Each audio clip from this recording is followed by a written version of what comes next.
So now let's get two views on what this turmoil means for U.S. foreign policy with Wendy Sherman, who held a number of senior foreign policy positions in both the Obama and the Clinton administrations. She's now director of the Center for Public Leadership at Harvard University's Kennedy School of Government. And Michael Doran. He was senior director on the National Security Council staff, focusing on the Middle East during the George W. Bush administration. He also served in the Departments of State and Defense. He's now a senior fellow at the Hudson Institute, a conservative Washington think tank. And welcome to the NewsHour to both of you. I want to ask both of you, and Wendy, I'll start with you. What was your reaction when you heard this, and what is the reaction you're hearing from others? Well, the reaction initially was not really a great deal of surprise, maybe on the timing, but not the fact of John Bolton's departure. I think many of us thought this was going to be coming down the road at one time or another, and I think a few weeks ago, many of us thought it was going to happen then. As I've said before, John Bolton never saw a war he didn't want to wage. President Trump wanted to get Americans out of conflict, wanted to take Americans out of Afghanistan, out of the Middle East, didn't want to go to war, wanted to negotiate directly at high levels with leaders of countries, and John Bolton had a different approach. On the other hand, as both Nick and Yamiche pointed out, Bolton in some ways provided guardrails for the president. He couldn't just go his merry way.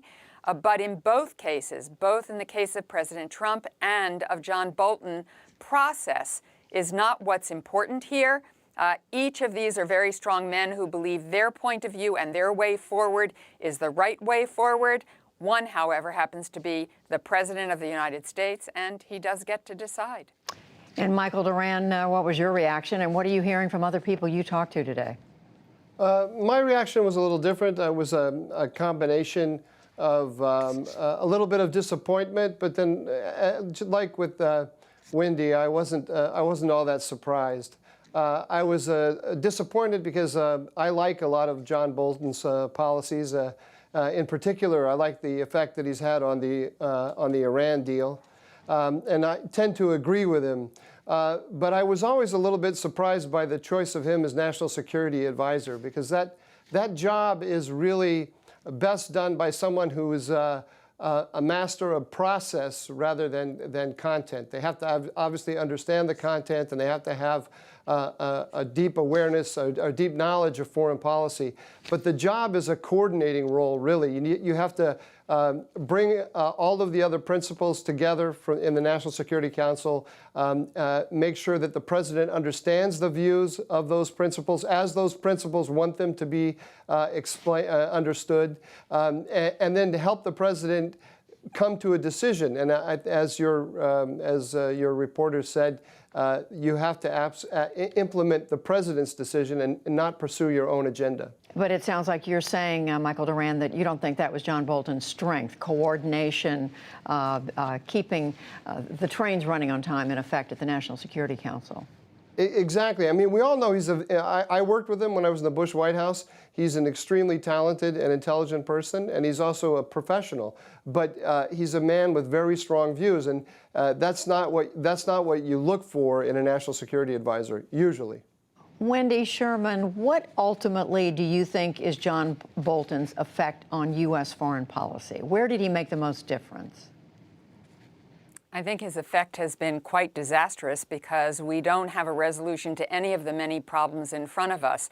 The president, of course, left the Iran nuclear deal, but Iran is now heading back towards getting a nuclear weapon, and we don't have any less state sponsorship of terrorism in the Middle East. We don't have a resolution on Venezuela, even though John Bolton took a very muscular approach toward Venezuela, and the president, I think, quite frankly, just lost interest. We don't have resolution on North Korea, and as we all know, famously, John Bolton got sent to Mongolia in the process of that because of his disagreements with the president.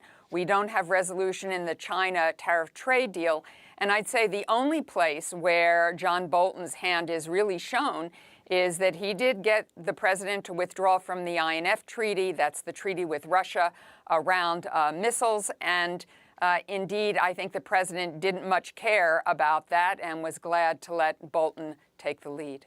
Michael Doran, you want to react to that? Where do you see John Bolton having affected U.S. foreign policy the most? Well, I don't think that resolution of disputes is the standard we need to look at, because the United States is going to have enemies by virtue of who it is and what it has done historically. And Iran is an enemy of the United States. That's not because of anything that the United States has done. It's because Iran wants to drive the United States from the Middle East. And so Bolton helped the president put together a containment policy of Iran, a policy of competing with Iran, unlike the Obama administration, which basically opened up the doors to the region to let Iran do whatever it wanted. So I think that Bolton played a very good role there. Do you think Wendy Sherman, let me put it this way, do you think it will make a big difference, Wendy Sherman, that John Bolton is gone? Where do you see it making a difference? I think the president will feel that he has a completely free hand now to do whatever he wants to do. We've seen Mick Mulvaney, the chief of staff, take a very different approach to previous chiefs of staff by letting Trump simply be Trump. The president wants to make his own decisions. He believes he's his own best advisor. He believes in photo opportunities and flair. He isn't someone who very much likes process. He doesn't want to rely on experts. He doesn't want the deliberative process that Michael has outlined. So I think we will see the president have more engagements with leaders at high levels, try to take some creative approaches to various issues of concern. But those approaches aren't going to get us an outcome that protects American national security, because they won't be well prepared. There won't be a deliberative process. He won't rely on the people around him who can bring history, understanding, expertise, and ideas to the table. And Michael Doran, just quickly, what do you think is going to change? What will be different without John Bolton? I think it's mainly one of tactics. I think that was John Bolton wanted to have a hard policy against actors like Iran, and he wanted it to be constantly hard in every way. I think the president wants to start out with a hard policy. He wants to have leverage, but then he wants to have tactical flexibility with how he deals with the Iranians, including meeting them, perhaps at the UN General Assembly. So I think we're going to see a lot more tactical flexibility, but I'll be surprised if there's a very significant change in the main policies of the government, just because people like Mike Pompeo, who has a very good relationship with the president, doesn't have a worldview that is significantly different than John Bolton's.